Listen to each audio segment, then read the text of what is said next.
setting this up now. Looks like we should be live.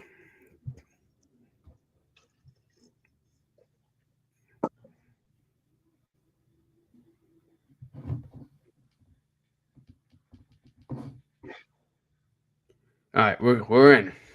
All right. Hello and welcome to the live stream, our first dual podcast. And we have Philadelphia's finest, Nicholas DeVitas. Welcome, Nick. Glad to be a part of this live stream. How do you feel? I'm excited. Never done something like this before. Definitely ready to go. Thank you for having me. Of course. So kind of just introduce yourself, right? You're an Eagles fan. How did you become an Eagles fan? All right. So setting the record straight, you get a little bit of hate when you say you're from Philadelphia. I am from Conshohocken. Now, Conshohocken, depending on traffic, you can get 20, 30 minutes into the city. So we're right on the perimeter. At the end of the day, I grew up in the Philly culture. So, like, it's one of those things, you're kind of a heretic if it's heresy if you're not an Eagles fan. My father was an Eagles fan. His father was an Eagles fan. It's just how it runs. Yeah. So, on a scale of 1 to 10, like for NFC East teams, are the Giants number one, or is it more Cowboys? All time or right now? We're talking right now. Right now. I think we know who the number one is. It's not even a discussion. I'm very excited that we decided to do this after Thursday night because now. I guess we can get right into that. I guess we can get right into that. Your thoughts on, first off, going into the game, Washington coming off some big wins, a surprise season, and then they go into Birdstown, and maybe they don't probably give you the fight maybe you would have expected, or did you kind of think this was how the game was going to go? I honestly think so. It was really just all about the talk. Jayden Daniels, huge talent, talks for Rookie of the Year.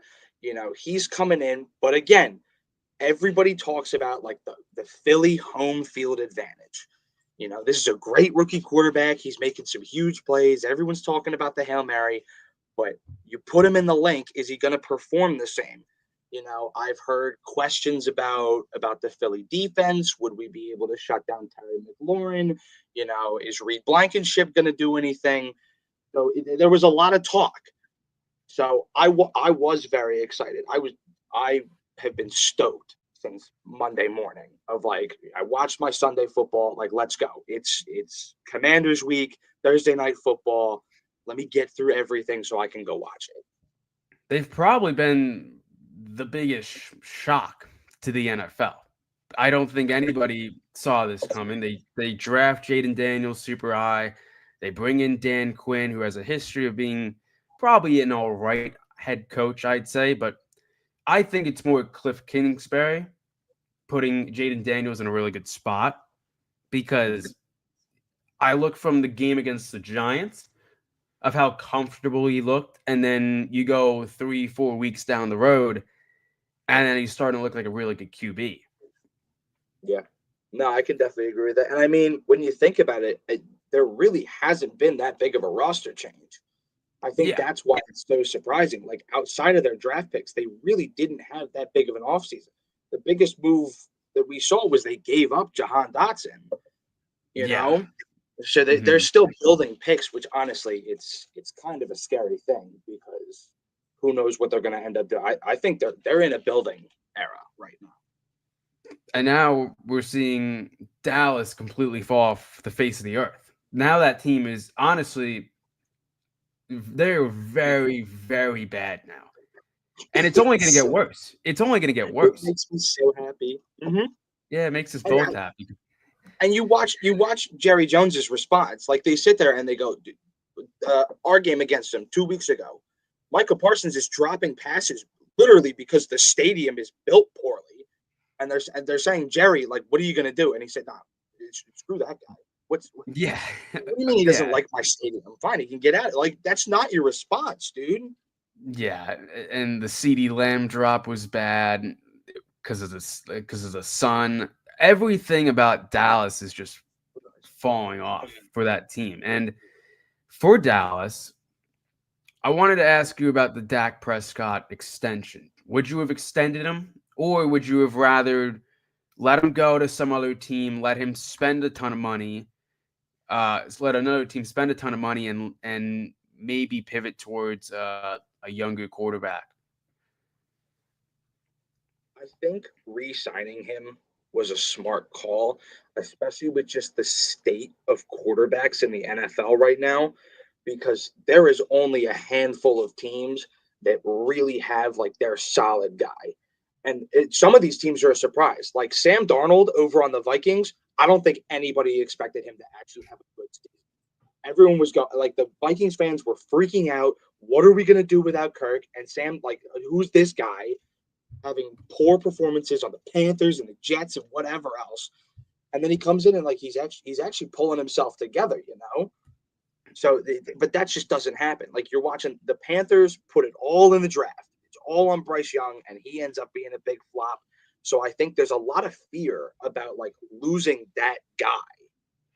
Yeah, I could see that. For me, I really don't know where they're gonna go now with Micah Parsons because they've spent money on Lamb and they've spent money on Dak. Those two, I kind of figured they were gonna re-sign, but now with Micah Parsons, he sees kind of where Dallas is probably trending.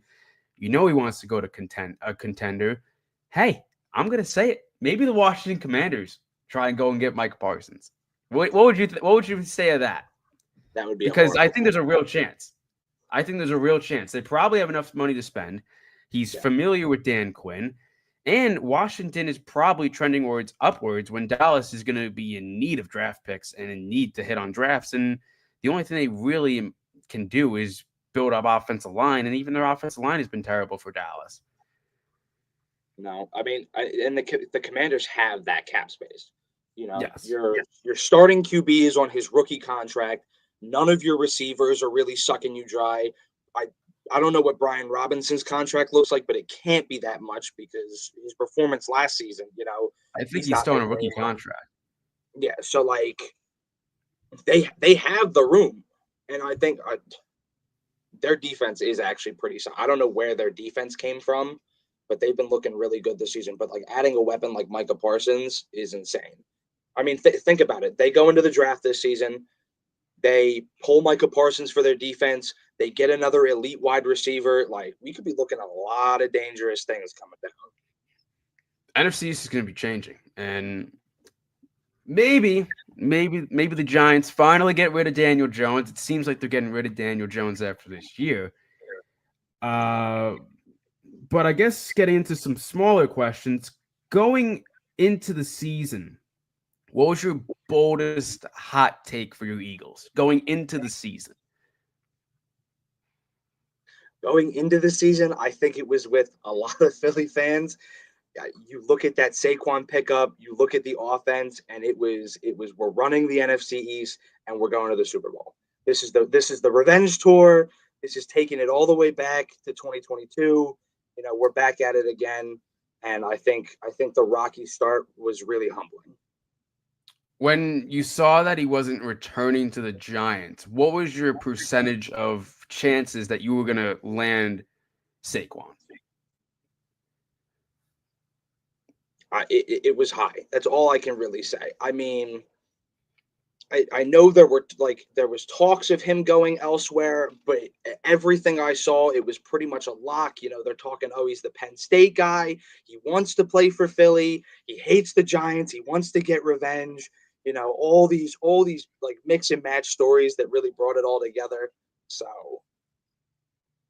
Yeah, I think the Giant for life was completely wrong. I knew he was gonna leave. I honestly knew he was not gonna stay here because the state of the New York Giants, they were not in a great spot. And quite honestly, they couldn't afford to pay a running back in that spot. And you already gave Daniel Jones $40 million a year because of the fact that you didn't resign Saquon Barkley. So they pivoted to giving Daniel Jones $40 million. And I mean, that's a whole nother story for the Giants and how bad it has turned out, because all you're hearing in Philadelphia is the thank you Giants giving us Saquon Barkley and letting him run over you and running over your rookie cornerback and basically making a mockery of your franchise.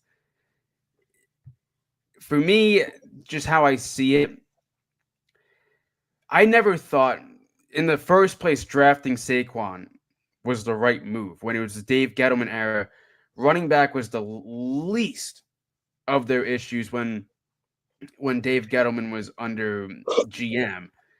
But the reason why they took Saquon because he was a super talented running back, and now we see what his actual potential looks like when he goes to a team like Philadelphia, and they have sources and they have good offensive coordinators and they have an elite offensive line. I think they're like third in like rushing or something, like rushing, like offensive line, like percentage, something like that. So now we're actually seeing what Saquon would look like if he was actually on an actual team that actually ran an organization correctly, rather than drafting a running back and not building around him. No, absolutely. And I mean, I think that was a lot of the excitement, and you could tell, like, the entire front office wanted him from the beginning. Like, there was talks of, we do need a new running back. Who are we going to go for? I can't even. But it was always from the beginning. Like, Saquon was a talk. Derrick Henry was open, but there was never a look at him. It was always, let's get Saquon from the Giants. He's going to be a huge weapon, and it's going to be demoralizing. That was the move. It was every time, and you see it every time Saquon makes a play. It's thank you Giants all over social media. Thank you Giants. What a fumble! I feel like when I just keep hearing thank you Giants, thank you Giants, thank you Giants, I don't think people understand that the Giants like tried to get him back, but ultimately, like, it would, the heart of Saquon and the Giants was just not there anymore. Yeah. And then they obviously paid Daniel Jones $40 million, and now he's going to be gone after this year. Finally, after, like, people don't understand, Daniel Jones has been on this team for 6 seasons. We saw other QBs already move on. I really don't know the love of Daniel Jones, like, when they drafted him, because he was not good. Like, even like when they had like draft reports and draft analysts, like, he couldn't read the field well. He's in year 6 and he still can't read a field. He lost to the Carolina Panthers in Germany, who by no means should have won that football game. But I guess getting into another thing is teams looking well. What are your thoughts on Nick Sirianni? Because I know Philly is very split. Some people like him, some people don't like him. I like Nick Sirianni. And I mean, one of the biggest things about it, Jaylen Hurts went to his defense and was just kind of like, he's a character. He's different. He's not going to be your normal coach. But, like, there's just some things that you got to do as the head coach, and it's just not happening. You worked with your coaching staff, and you put together this tush push 3 years ago, and that's great. That's awesome. But, like, everybody's got to read on it now. Nobody can really replicate it the way that Philly does it, but, like, without Kelsey at the front, it's really not getting as much yardage as it used to. And as soon as we hit the Bengals game and they saw, oh, we can't go low, so Jaylen will just jump high. Well, guess what? Now they're stuffing us high. So that was his big move. And so you'll see, if you look at the stats, like, so much is based around our coordinators. Our run in 2022 was because we had a great offensive coordinator. And you saw our defense in complete shambles last year. It was an actual joke. I can't believe we actually, like, made it to the playoffs the way our secondary was looking. And then you pick up Vic Fangio, and all of a sudden you have these rookie corners and these rookie linebackers straight off the draft, and they're locking down wide receiver ones. That just doesn't happen overnight unless you have a good coaching staff. And I honestly think that, like, Sirianni's just the face at this point. You know, he's talked about, oh, I'm going to be in charge of some offensive play calling, but like, what offensive play calling? You stare at a second and 15 and call a check down? Is that what we're talking about? You know, I don't actually know what part he has in this team other than sitting down for the press conference and running over to the sidelines when we score a touchdown to give a Kirk Cousins "you like that" to the fans. Yeah, he's definitely, and I mean, I think he's kind of like the right Philly coach in a way with how you guys act. So I think it kind of fits in. But I guess let's get into our next discussion: New York Giants, Philly talk. First question is: Are the Eagles destined to win a Super Bowl? Is this team fully built, or is there something missing that maybe what was it, Howie Roseman, your guys' GM? Is that who it is?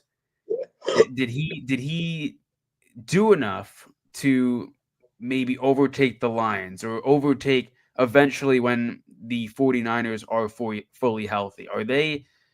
Did you think they did enough, or do you think what's that big missing piece maybe?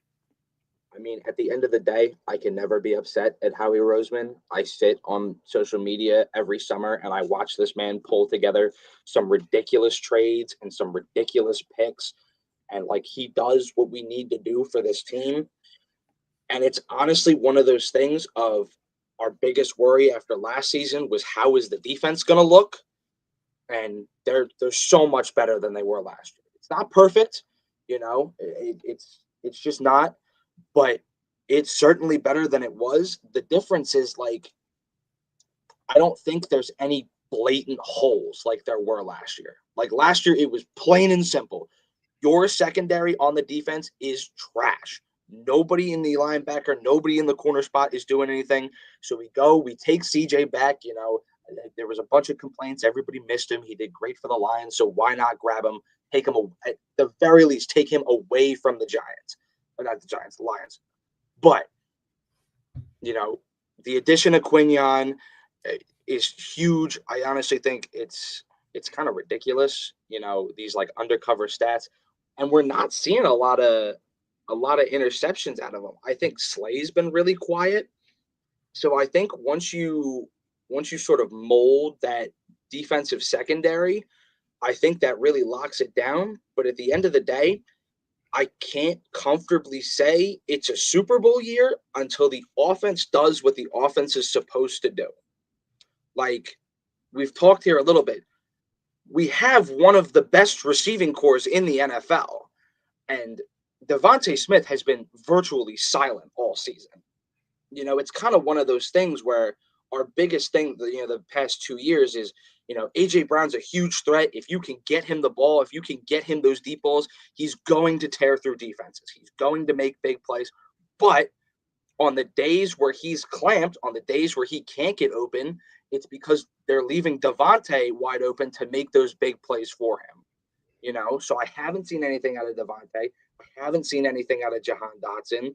Our wide receiver 3 spot is really just up and down every week. We don't know who it really is. We're throwing passes to our wide receiver 5 before Devontae's even had a target. So I really think it's about them getting it together, because that's where we've been the least consistent. I've seen really good stops from the defense. Our red zone defense was a huge problem last year. That has been a really nice fix. I was really happy watching that during the Falcons and the Saints game. That was a real big awakening for me. But it's at this point, it's about consistency. Howie Roseman did his job. The talent is there, but we got to build it up, and we have to actually be consistent enough so that we're going to the playoffs. There's no two ways about it. We're going to the playoffs. But if you're staring down another team in the playoffs, we can't do what we did last year against Tampa Bay. You can't just crumble. You have to actually lock it down and put all the pieces together to actually play a full game of football. Because I have yet to see a full game in which every single position does their job. And that's a major issue. If you're only getting because I don't think the defense is the worry either. Quinton Mitchell could be a potential, honestly, potential defensive player of the year. You've seen him you have seen him lock down every single wide receiver one already, and this is his first year. I think Cooper DeJean has been really solid. I honestly didn't know what to really think of Cooper DeJean. I know coming out of college there was some concerns, but overall he's been good. The offense, I think it all starts with Jalen Hurts. I've told you this. I think if there's going to be someone that that I guess holds you back, it's Jalen Hurts. And that kind of gets into my next thing. Is Jalen Hurts the right guy? I know they're not going to draft another QB, but is Jalen Hurts the guy that is destined enough to defeat a team like the Detroit Lions, to honestly beat Patrick Mahomes or any AFC team representing them in the Super Bowl? Or is Jalen Hurts that guy? I think so. I really do. And there's all sorts of arguments against him, and there was a whole bunch of stuff coming straight from our crew about it in the beginning because he did not start the season well. And that's an unfortunate fact. But I think Jalen Hurts is a system quarterback because they talk about it all the time. His dad was a coach. He's one of the most coachable quarterbacks that you'll ever see, and all this other stuff. But he's our biggest flaw in terms of that consistency right now that I was talking about. He has the arm. You've seen the deep ball. You've seen the big plays. You've seen the big passes. He's got good legs. You see Jalen Hurts for a scramble. He's getting to that first down line. The talent is there. It's just the consistency isn't. And I think his performance is way too based around like the offensive scheme.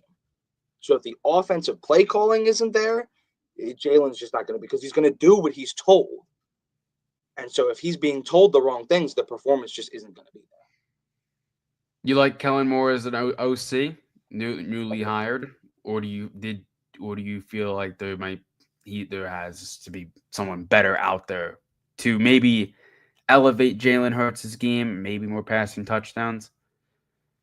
I do like Kellen Moore. I can't remember the name of our quarterback coach for the life of me, and that sucks because he's done a really good job with Jalen too. But like I said, the problem right now is the offense isn't stable because it's Kellen Moore's calling the plays, and then Nick Sirianni comes running over and he wants to do his thing, and so I don't think it's consistent at all.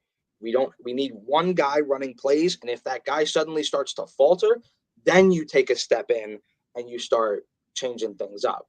But one of my biggest drawbacks with the game on Thursday was this stupid like double pitch play that we ran, where it's like Jalen hands it to Saquon and Saquon pitched it to Devontae, and all this time we're tossing the ball back and forth to each other, and they're already through the offensive line.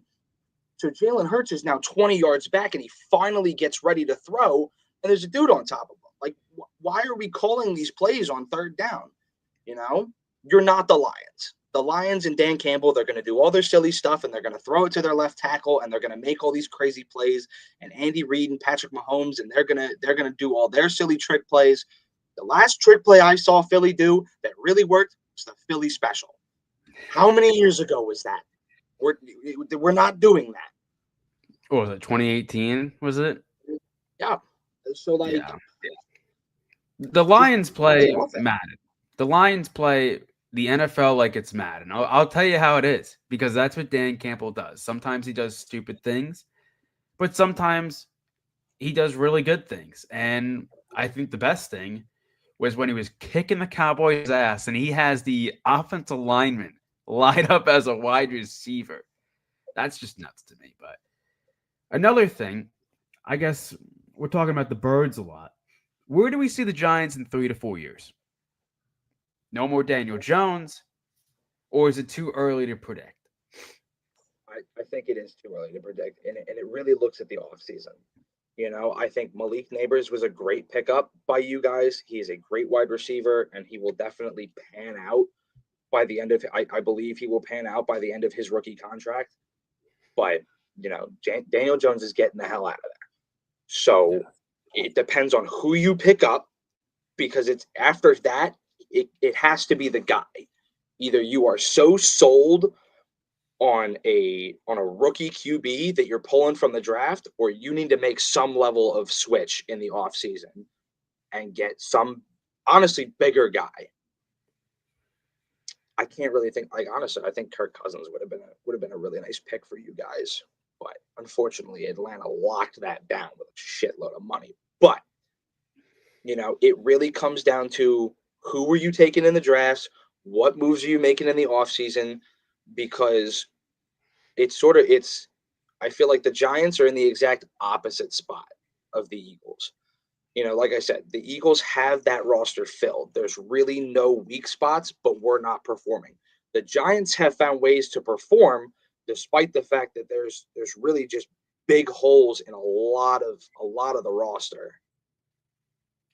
I think the one thing that I've seen that I could actually feel confident about the future is that if you look at the majority of the games the Giants have played, except for the Eagles game and except for the Vikings game, all of those are one-score games. The 17-7 Bengals game was the only other one where it wasn't directly one-score games. So it also happened last year. The Giants would make the one mistake. The time when they played against the Buffalo Bills, they made that one mistake. Tyrod Taylor, who made an audible, they got stopped at the 1 yard line, didn't get the ball to Saquon, da-da-da-da. I think if Tyrod Taylor was the starter right now, I think they have 5 wins. I think you could easily add 3 wins to their team. I think you could have beat Dallas. I think you could have beat Cincinnati. And I think you definitely, honestly, if you had a kicker, you would have beat Washington in week 2. I'll say it how it is. The Giants, I don't think, are that far away from being a somewhat contender. I'm not saying 3 to 4 years, all of a sudden, Dable and Shane have completely fixed this roster, and all of a sudden they're a 10-win team. I'm not saying that. But they actually finally hit on a draft under Joe Shane and Brian Dable, and they haven't done that at all. The other draft was not great, and I think some of those guys are already off the roster. So that's another problem with the Giants, because this is a drafting league. If you don't draft well at all, you're never going to be good. That's why, as bad as Carolina has been these past 5 years, who have they really hit on the draft pick? Bryce Young has busted. They didn't build around him at all. That's why C.J. Stroud is better than him and is also in a better situation. Now, I think if the Giants, we look 3 to 4 years, and they hit on multiple drafts again. So if they hit on this draft and they draft a guy like Shadur Sanders, or they draft a guy like Cam Ward, and that's their quarterback that they were locked in on, as you said, it already fixes it, because we've seen that Brian Dable wants no part of Daniel Jones anymore. We've seen it on his play calling. We've seen it in the press conferences. He's done. He doesn't want to say, I'm done with Daniel Jones directly, especially in New York media, because they'll take that message and completely turn it into something bigger than it is. But I think the Giants could actually be somewhat of a good team 3 to 4 years from now, because they'll actually have a quarterback that has talent. You don't draft a quarterback ever from Duke. I don't care if this guy won the Heisman or anything. But regardless, I think they'll be a good team in 3 to 4 years. Yeah, I can agree with that. And I mean, it really just is a shame, like you said, not even your kickers performing this season. It really is just a full shutdown unless you are Malik Neighbors or freaking Sexy Dexy, who is having a great year. He's a goddamn beast.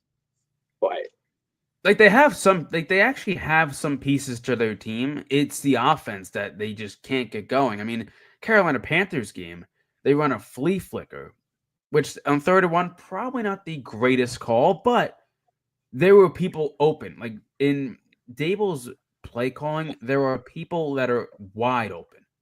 They had Wanda Robinson on a 20-yard pass, and I don't think Daniel Jones has honestly completed a pass of like 40-plus yards. He is 5 yards, or he's getting sacked, and he's creating his own sacks. Like, this Giants offensive line hasn't like turned the page. Like, completely, but they've added some guys that are much better than what they had the previous years because they nearly had Daniel Jones dead last year with all they allowed 85 sacks, and the last team to allow like 90 were your Eagles, and like I feels like a century ago because the Eagles notoriously have a good offensive line. But what do you think the Eagles' record's going to be the rest of the year?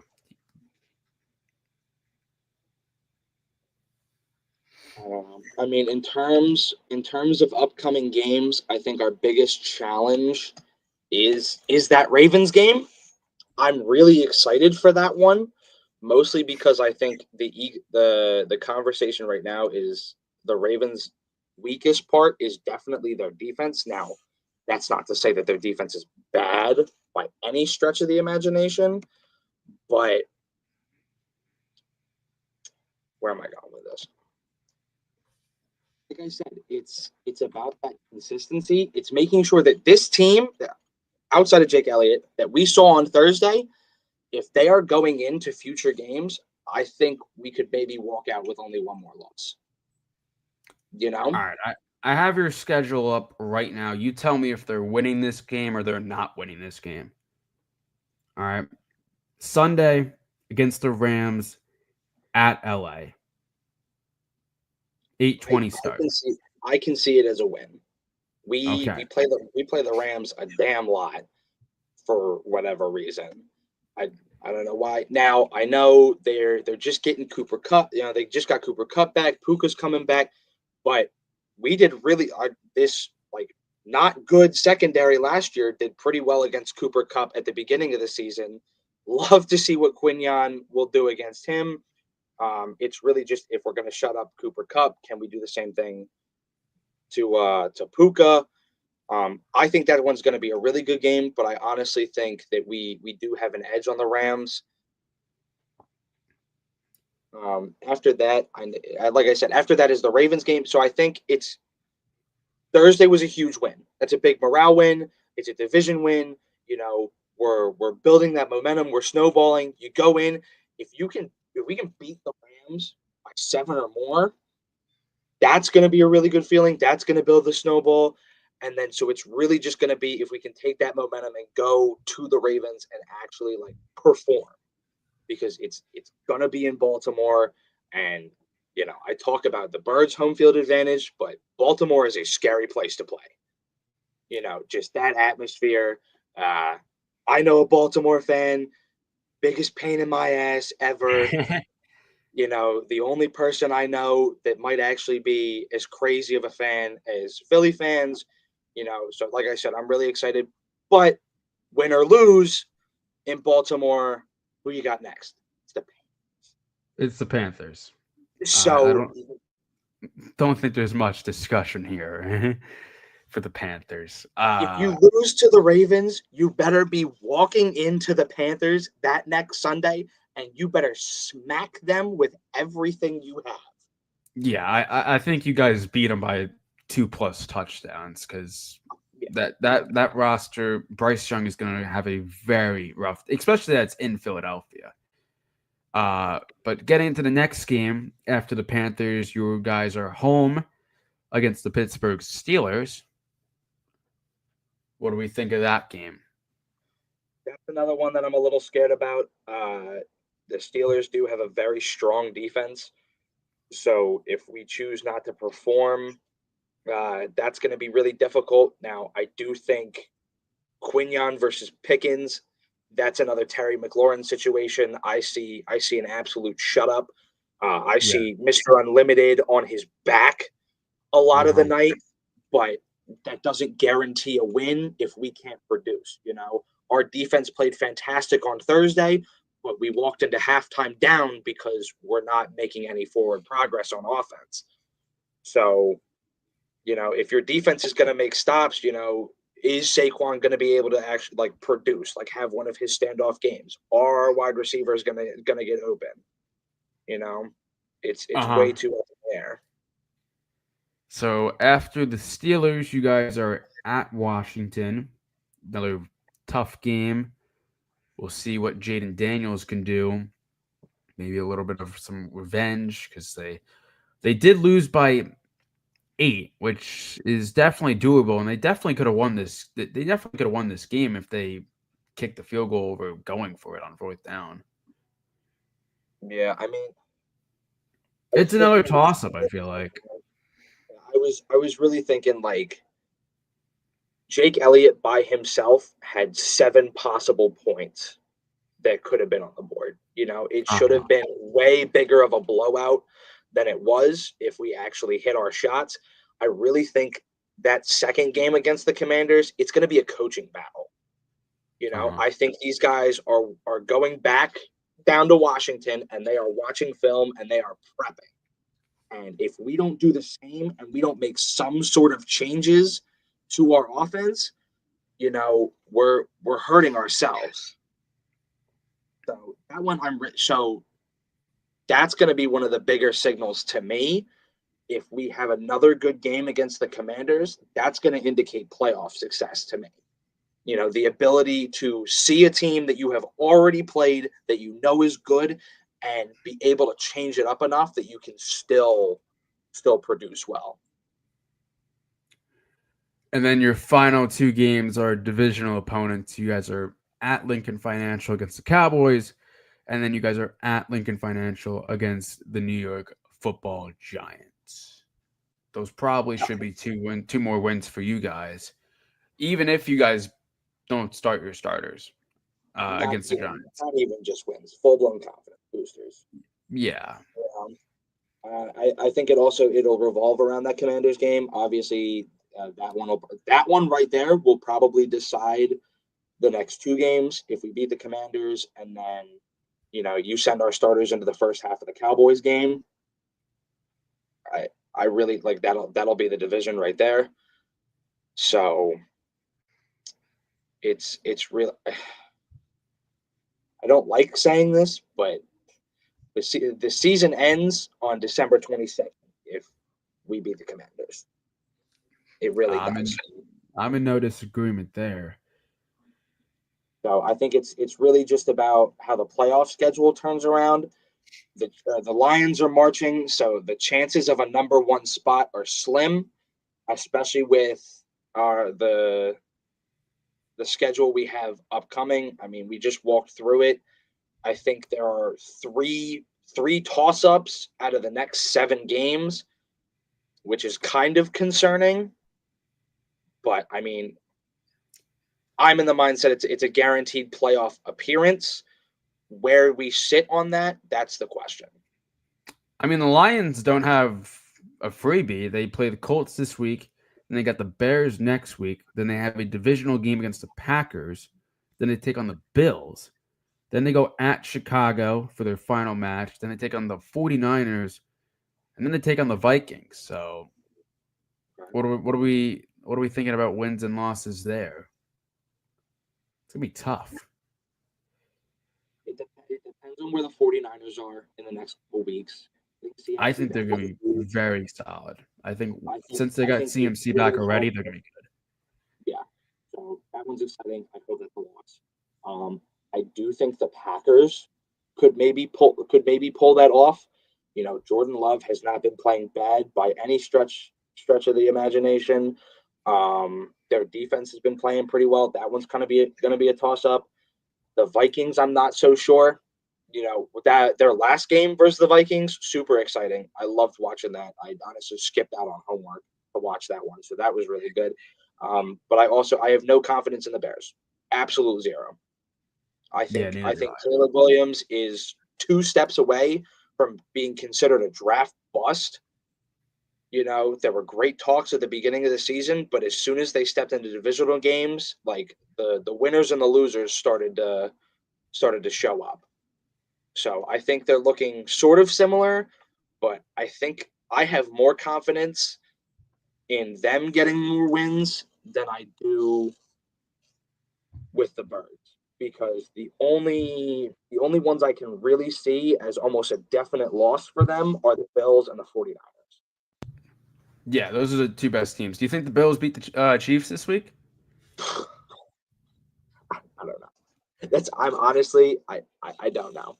I think they do. I really do. I think they do. I I think I would like to think so. I think Amari Cooper was a great pickup. I think Josh Allen is a fantastic quarterback. The Bills are so much fun to watch. Like I can't hate the Bills for whatever reason, but you see it all over the place. This talk of these black magic Chiefs and whatever the hell is in the water over in Kansas City. I really think they're getting carried by their defense. So if Josh Allen and that Bills offense can put together, a solid 4 quarters and really get points on the board, I think they can pull this off. I really do. I don't think the Bills defense is going to have too much trouble with the Chiefs, but really. if they can't get it going on offense, I don't know. What's Rashid Rice looking like in terms of coming back? Is he going to be back for this week? No, no, no. Okay. He Then yeah, he's then my confidence sets. he's I think he's done for I think he avoided an ACL injury, but he has a major knee injury. I'm pretty sure that's what it is. I know Pacheco, he's unlikely to play this week, but we could see him in the upcoming Not, weeks, not that it which I'll need him necessarily for matters. fantasy. Huh? Yeah. Not that it necessarily matters though, because I feel like even when Pacheco's back, Kareem Hunt has been a great pickup.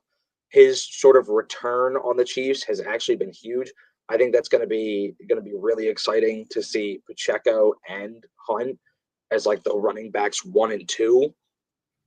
Not all the way on the level of Knuckles and Sonic, but having those two comfortably is going to be really good, especially for a wide receiver core that just cannot stay healthy for whatever reason.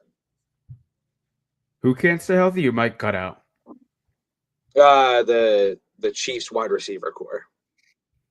Yeah, and then they just draft one, and then unfortunately they do some silly stuff on the road. I mean, unfortunately, Patrick Do you think they're Mahomes. going to honestly repeat? Do you think they're honestly going to win 3 straight Super Bowls? And if they do you think the NFL is rigged or the Chiefs are just better than everyone else? I think them three-peating depends on the AFC. It really does. We've already seen them play the Lions. I think for whatever reason they have the Lions number. I think they have a better coaching staff than the Eagles. I think Andy Reid knows the city. Andy Reid can definitely outcoach Nick Sirianni any day of the week, and that's a damn hard thing to come out of my mouth. I miss Andy Reid. I love the Andy Reid era in Philly. The stuff he puts together is insane, and I think it really impacts their performance. So I'm gonna give it to the Ravens and the Bills to put something together and shut them up in the playoffs. Because if they touch the Super Bowl, I don't know. Because I can tell you right now, the 49ers aren't going to come back and do it. There's no way. I mean, the Ravens lost off Isaiah Likely's big toe. Yeah. So I think if there is a team that could maybe beat the Chiefs that has the best chance, which I'm going to ask you next, of what team in the entire NFL has the best chance to probably beat the Chiefs, I'd honestly say it's probably the Ravens or the Lions, respectfully. I don't know if I trust Jaylen Hurts. I know if there's a guy that I know that can beat Patrick Mahomes, Joe Burrow, his team is unfortunately not going to make the playoffs. I don't think even if they went out, they have a realistic chance. And it's honestly sad because the year that Joe Burrow has put together, 24 touchdowns, 4 interceptions, a very strong year, and he's not even going to make the playoffs, is very unfortunate. But yeah, him and Jamar Chase, it's their team is so bizarre. I think really it's a coaching issue. Yeah, I think it's Zach Taylor. I think Zach Taylor should be fired after this year, and they should I find remember someone. I have a friend from high school that grew up in Cincinnati and then moved over to Philly. So he's a big bright orange spot in a sea of green. So I was texting him, and he was furious after that game. He said like the whole coaching staff's got to go. He was pissed. So I think that's definitely the sentiment over there. So we'll see. I mean, in terms of the playoffs, I think the biggest problem with the AFC is the Bills are good, the Ravens are good. Last season they all fell flat. Yeah, I don't know. Like, we watched the Ravens play the Chiefs, and it was supposed to be a toss up, and then they just fell on their face. I really don't know. Yeah, It the was final score I think was like 17-7. Yeah, I think. I don't understand where that came from or why that happened. I think that basically decided the season, which was so stupid. But I think Lamar Jackson is having one of his best seasons ever. Derrick Henry is an insane running back, and it's once again just about production. You know? At the right time, because they could Yeah, do all this in the regular season, which the Ravens have done numerous times, and then they see the big bad Chiefs show up and they crumble. But I feel like the Lions honestly have more of a better chance just because I think they have more grit. Like I feel like when you play the Lions, it's like a way different type of game. Like with how Dan Campbell honestly talks to his players, he doesn't BS about them biting your kneecaps off or anything like that. Like he means it, no, and I and think that everybody you said he need was that nuts. element. I think you need that element, and I don't know if the Ravens have that. Like I think Derrick Henry is super fun, but he is a one-dimensional running back. He's just a power back. He can't really catch the football.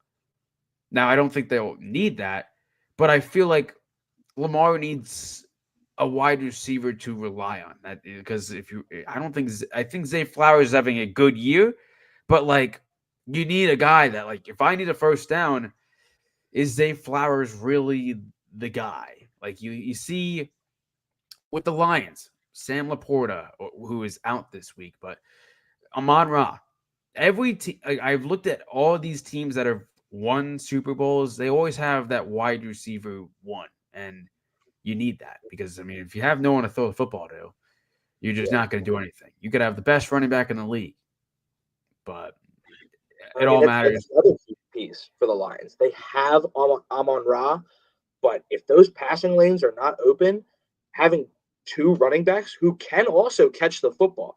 Now, David Montgomery threw a touchdown this season. Like this is that Dan Campbell crazy bite a kneecap mentality that like you don't know what's coming. And the versatility of all their players, I I do think it's really interesting for what they're doing, especially with Jared Goff. I don't think Jared like you talk about quarterbacks and you talk about how insanely good Lamar Jackson is.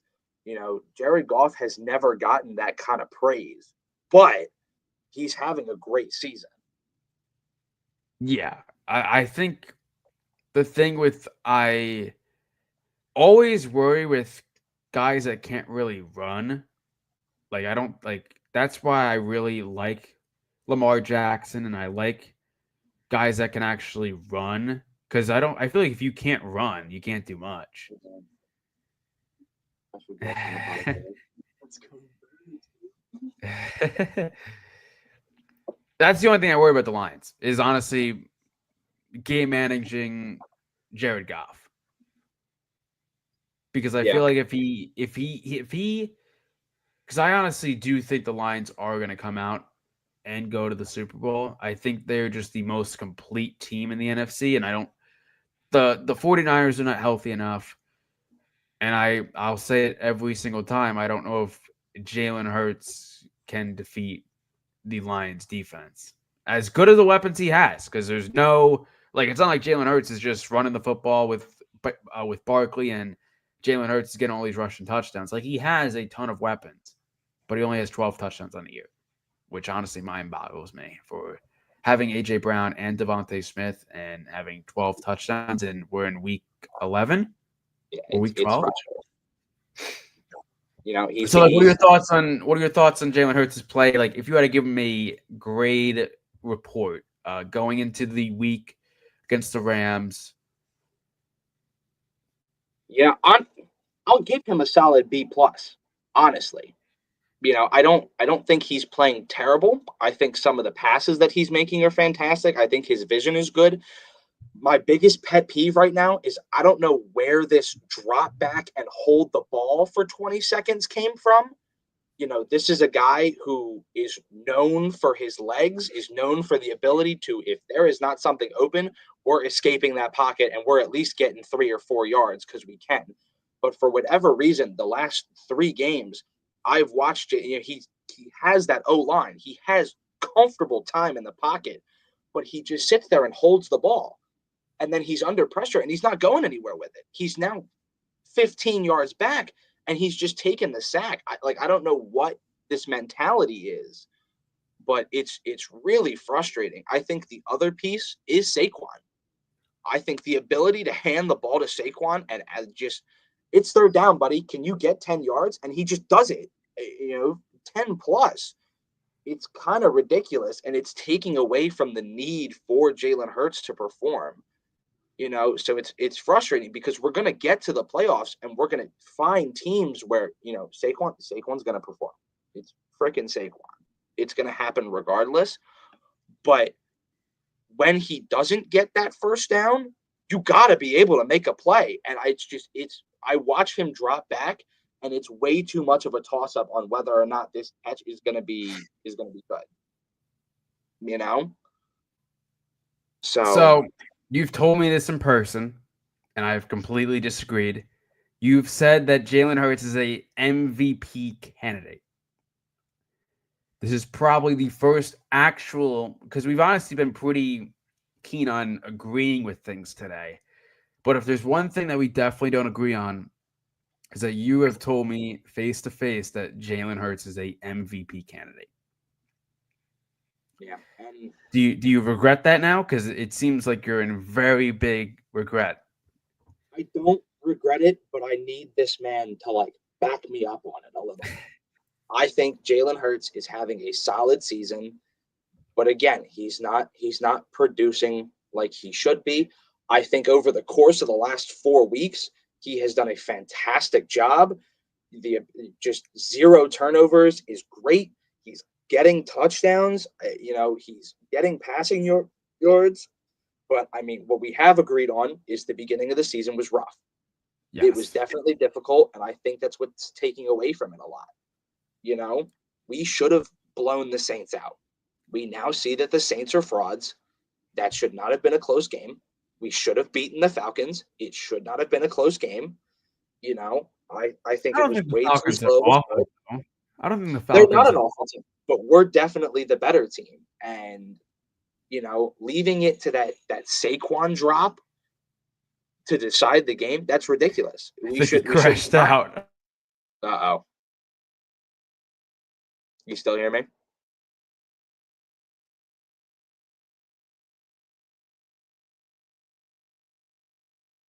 Uh-oh.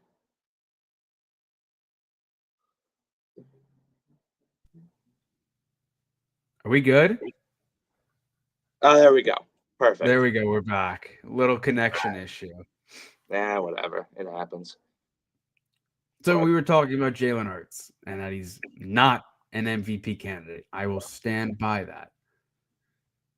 Because I don't even think he's your most that's really what it is. It's your most valuable player. And if I'm going to give it to one, it's Saquon Barkley way over Jalen Hurts. Saquon has changed that offense. He's helped you significantly. He helped you win against the Washington Commanders, not Jalen Hurts. I don't care what this total yards of 424 yards. It came down to Saquon Barkley, and you gave him the football, and he did what Saquon does. It was 140 rushing yards. Now, I know Jalen running a little bit was in there too, but not for 148 yards. I can tell you that much. So I do it. Switching over, I think the biggest frustration is that Saquon isn't in the conversation. Now, I understand. It's very rare that running backs win. It's very rare. Let's just say Derrick Henry isn't in the conversation either. Now, at the same time, there's a reason Derrick Henry isn't in the conversation. It's because Lamar is winning MVP. I will say it Yes. right here, right now. There's no two ways about it. And I think if you watch football, you agree. Lamar Jackson is winning MVP unless he literally falls off the face of the earth starting right now. You know? Who But did the he's just, Ravens even play this week? Do they even play? they don't have a bye, but I can't tell you who they're playing. Let me Give me a see. second. Tim's not gonna be happy that we don't know who the Ravens are playing. Oh my, the Steelers. We should have known this too, because that's Oh, actually we going to be should have a known game. this. We should have known this. I remember that because I actually had when I did my weekly picks, I actually had a difficult time predicting this because, like, if I'm not mistaken, the Steelers have actually kind of owned the Ravens in these like last 8 meetings. I think they're 6-2 against them. Yeah, but I Ravens. also remember one of those meetings was the Ravens had already secured a spot in the playoffs, so it was like the Ravens' third string playing against the Steelers' first string, and the Steelers still barely pulled it out. So The Steelers are such an odd team because every year they do good and they look great in the regular season. Then they run into Buffalo and they just fall. it's this winning season nonsense. That's great that you went 9-8. You had a winning season. Doesn't mean you're good. Yeah, the dating back to like 19.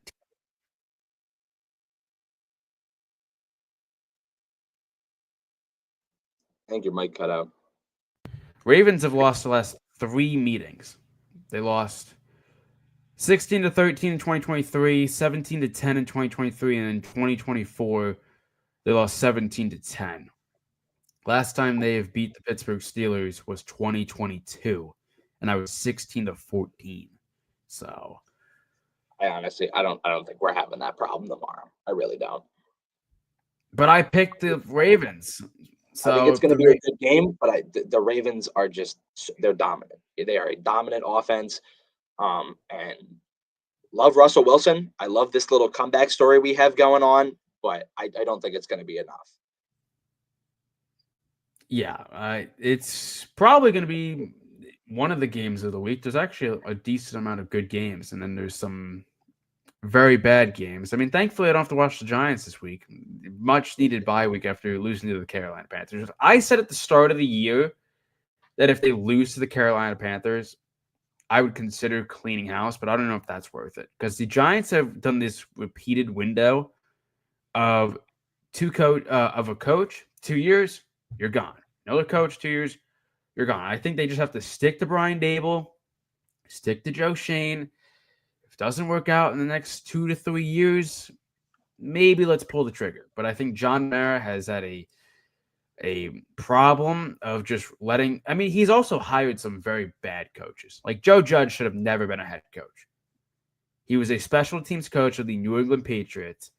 And you could say whatever you want about his press conference.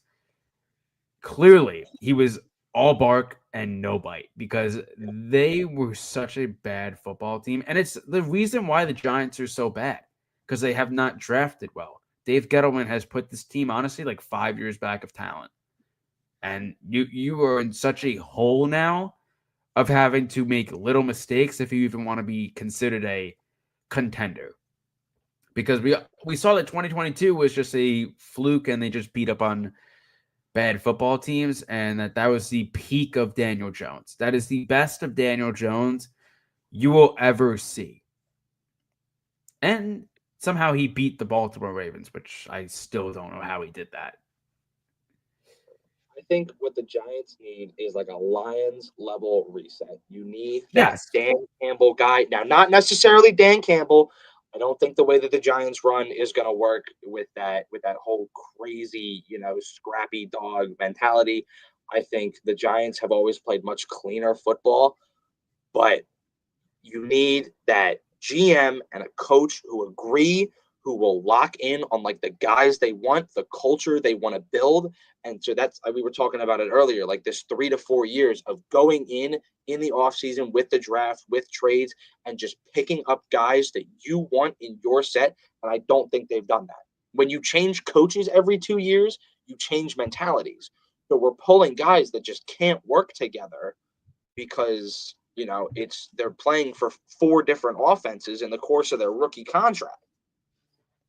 But I think it's also a problem when you have Daniel Jones for 6 years. You can never be competitive, and you never will be. And I mean, just the fact that they actually gave him $40 million. Now, granted, they can cut him this year and save, I think, $28 million in cap space. So I don't think they're going to be like a Carolina Panthers, like bad forever. I think if they have to just this year get your quarterback, whether it's Sanders, Cam Ward, Jalen Milrow, those are really the only 3 guys I honestly want. You snag one of those guys, and then you actually have this is like Dable's last chance. If he can't do anything with this QB, you're done. Like, this is your final straw. Unfortunately, we stuck you with Daniel Jones your entire coaching career, and that's why your resume isn't very good in terms of win-loss record, except for obviously making the playoffs, winning coach of the year, and now seeing this downfall.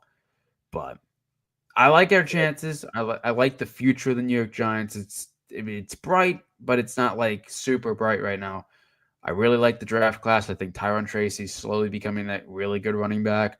I like Theo Johnson as a tight end. I like Andrew Phillips. He's been really solid. So like they can do this. They can. It's not impossible.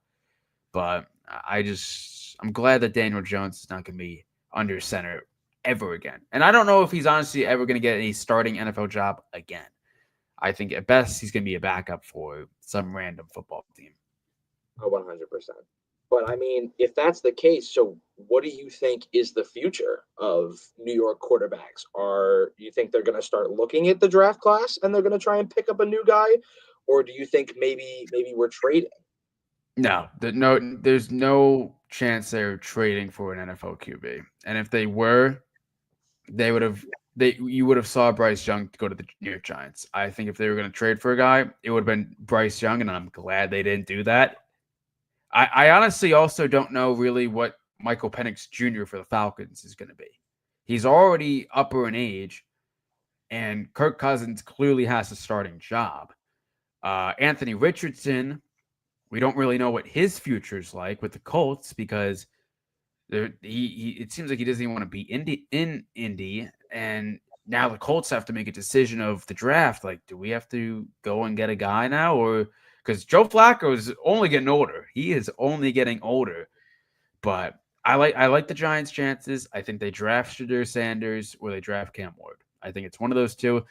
I've seen some stuff that like Dion doesn't even want the Giants to snag Sanders, but then but I think they just need a new quarterback because you can't do anything. When you're game planning every single week and you have Daniel Jones as your quarterback, Brian Dable has to game plan around Daniel Jones. And we've seen after the 2022 season, there was an advanced playbook that they tried to implement for Daniel Jones with Mike Kafka and Brian Dable, and Daniel Jones could not do that. So I think just drafting a QB, starting the process there. I think give it at least 2 to 3 years under Dable and Joe Shane, and if it goes to shit, it goes to shit, unfortunately.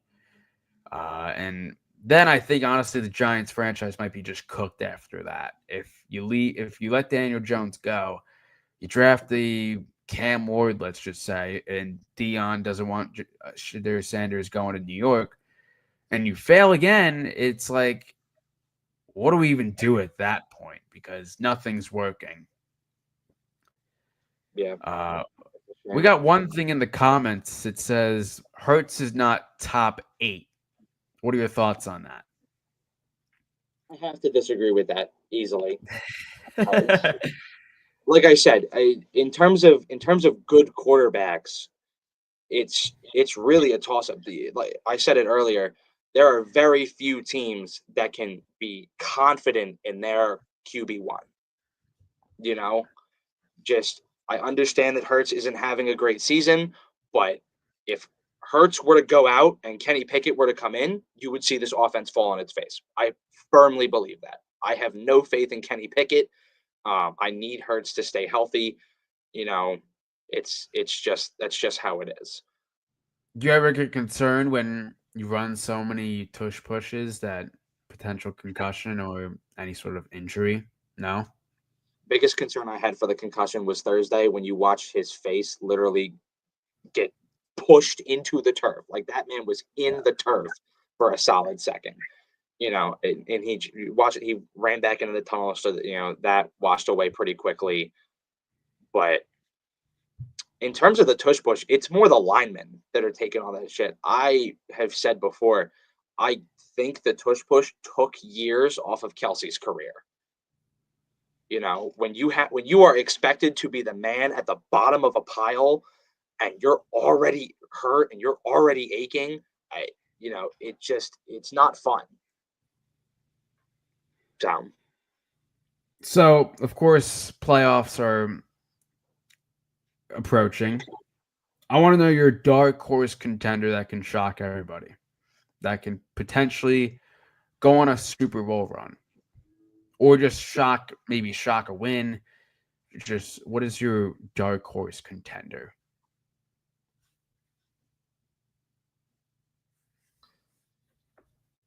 After this week, I'm honestly not sure. I think for a lot of people, it is the Commanders. I think if the Commanders can put together, a solid football game, they could go on a serious run. I think another dark horse is always the Bucks. The Bucks are really interesting, especially when everyone's healthy. Baker Mayfield is an extremely talented quarterback, He's finally but found a home. yeah, I'm I'm I happy for can't Baker. stand the Bucks. The Bucks are like the Eagles' kryptonite for whatever reason. But it's fun watching Baker Mayfield enjoy playing football. So if you had to play the Bucks in the playoffs, what is your concern level from like a 1 to 10? Playing the Bucks right now, No. uh, Say no, but like playoffs. the Bucks in the current state that they're at, it's a Oh, 5. If we're 100%. talking playoffs and you're giving guys time to heal and get healthy and come back, it's an 8. It's a 7 or an 8. Because once again, I don't think our game against them at the beginning of the season was a good indicator. I think we had a lot of guys that were hurt. That was a miserable game to watch. I barely watched it for more than a quarter because there was no point to it. It was either Saquon's going to run for 300 yards and we're going to win this game, or it's going to be a miserable experience because there's no offense. There's nobody playing. Yeah, I think you guys had. I want to say you guys had like 0 passing yards in the first 2 quarters. Like there was some crazy stat. If I had to give my dark horse contender, it might be shocking to a lot of people, but they've had a really good defense this year and a good offense. It's the LA Chargers. I think Justin Herbert's a very talented QB. I'd put him close to the elite range, honestly. I think he's that good. I think Jim Harbaugh has really changed the LA Chargers. I'd even maybe consider the Broncos because of how good their defense is. And Bo Nix is becoming a good rookie QB. I'd say he's I honestly say it's probably Jaden 1 and then Drake May and Bo Nix fighting for 2 and 3. I don't think Caleb has been very, very good. And I wouldn't say it's necessarily shocking because if you see how Caleb Williams played in college and he just runs around and causes unnecessary chaos and doesn't read the field well, I'm not really shocked with how his development has been. But he's had so many like he has Rome Odunze, he has good weapons, and he has a serviceable offensive line. And I think they've dropped 3 straight games now, and they were 4-2 at a point. Like I said, And the NFC North was also becoming somewhat exciting. Now it's just coming back down to earth, and I'd be a little concerned with the Vikings too. I don't know how I feel about the Vikings going into the playoffs because I don't know if Sam Darnold really has it. I think the Vikings have a very underrated defense. I mean, everyone talks about the Broncos defense, but they haven't performed as well against some of the bigger guys they've played. But the Vikings defense has held up incredibly well, especially against some of these bigger guys. We watched them go toe to toe with the Lions. They brought it all the way down to the end of the fourth quarter. So that was huge. It once again is about that offensive production. I think Aaron Jones was a huge pickup for them. My biggest problem with Aaron Jones is he can't stay healthy.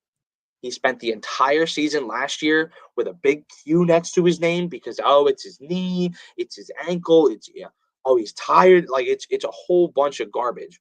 And I'm seeing him do the same thing. He'll be questionable all week because his ankle hurts, and then he'll go run for 120 yards. So that's a little ridiculous. I think Justin Jefferson is insane. I think he's an amazing wide receiver. I think he's playing very well this season. It really is just about Sam Darnold's ability to get him the ball. So, and I don't think I really think we're gonna see. I have predicted this. I have predicted the Vikings fall off, and I'm gonna say it every single time that the Vikings are gonna fall off because of Sam Darnold. I think he's fallen back down to earth. I think he's had a very fun start to the season, and I'm glad that he may actually have a home again because he's definitely didn't have a home in Carolina, definitely didn't have a home in the Jets. But then I question about JJ McCarthy. Like, what is his future like? If you see like these guys that just you trade for or you sign for, and then like what does JJ McCarthy look like? You think? I think that's another one of the biggest surprises because everyone was excited when they picked him up, and then they've been playing Sam Darnold all year. So it's the Falcons were the big conversation of like, oh, you have Kirk Cousins. Why are you drafting another quarterback?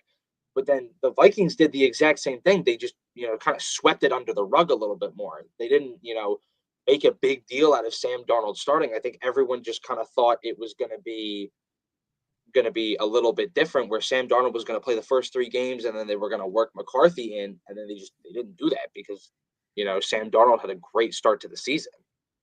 I think drafting Penix was one of the biggest blunders of the draft. I did so many mock drafts and I never had them going quarterback once. I had them going defense every single time, whether it was Latu, who's a defensive end, or Dallas Turner, who is actually on the Vikings now, who has had a very solid start to his NFL career. I don't know really what we're going to really see out of JJ McCarthy or Michael Penix. It might just be backup roles, and then maybe 3-4 years down the road, we see a team that's in desperate need of a quarterback that maybe has had some young experience, and maybe we see JJ McCarthy get traded in the future, or we see a team trade for Anthony Richardson.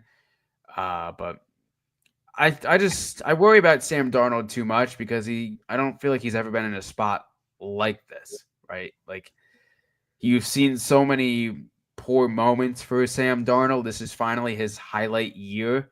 And I think Kevin O'Connell is a very underrated coach too. I think what he has done for the Vikings every year has been really good.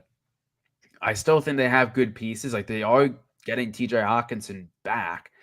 I don't know if he's played. I think he may have had a game or two, but it's a good start. I think the Vikings could be a fun team, but I like Green Bay and I like the Lions way better than I like the Vikings this year. I can agree with you though. It really does come down to Sam Darnold. This is a moment. This is a season in which he is in a brand new role. He is somewhere he probably he didn't even expect to be right now. So his ability to buckle down and make those big plays and be that guy they need him to be, that's going to decide their whole season, which is unfortunate because it's a lot of pressure to put on a guy. But I mean, if I was in his shoes, I'd be stoked.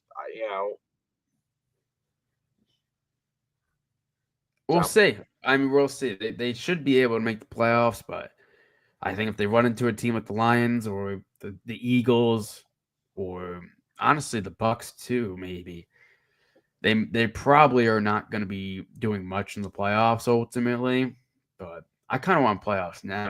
Now that we keep talking about expectations for the Eagles in the playoffs or who's the dark horse in the playoffs, all that, because I want to see who's actually in, and then I could honestly make an actual dark horse, overrated, most hated, like all of that. But the because it Broncos keeps might, changing. I mean, yeah, the the Broncos might even make Broncos the and the playoffs. Cardinals are still in the playoff picture. Like there's so I much of a like them a toss lot up this on year. those lower ends.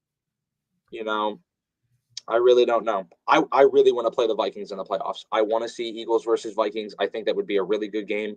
There's something I don't know what it is about the energy for Eagles Vikings playoff games. I don't know. It's super exciting. I'm excited for the playoffs. I think outside of a couple teams, there are a lot of toss-ups. I don't think we're gonna have like the first round of the playoffs last year was kind of a disappointment. I love watching Green Bay smack the shit out of the Cowboys, but at the end of the day, yeah, I was done with that game at halftime. It was wow, the Cowboys really fell off, and now watching football is over. I think we have an opportunity to watch a couple of really solid games. So I'm excited. I think the teams that are in there right now just need to keep their consistency. Yeah, and I actually think it's going to be a much different type of year because in the playoffs, because we've had so many surprises, right? Like Jim Harbaugh comes back and already makes the Chargers look good again. Obviously, we just talked about Sam Darnold. So I think there's a lot of fun in the air, and we could have a much better first round, especially than what we did last year. Because seeing Dallas lose is great and all, but we saw that game that it was going to be way different than what was it, like 38-6 or something.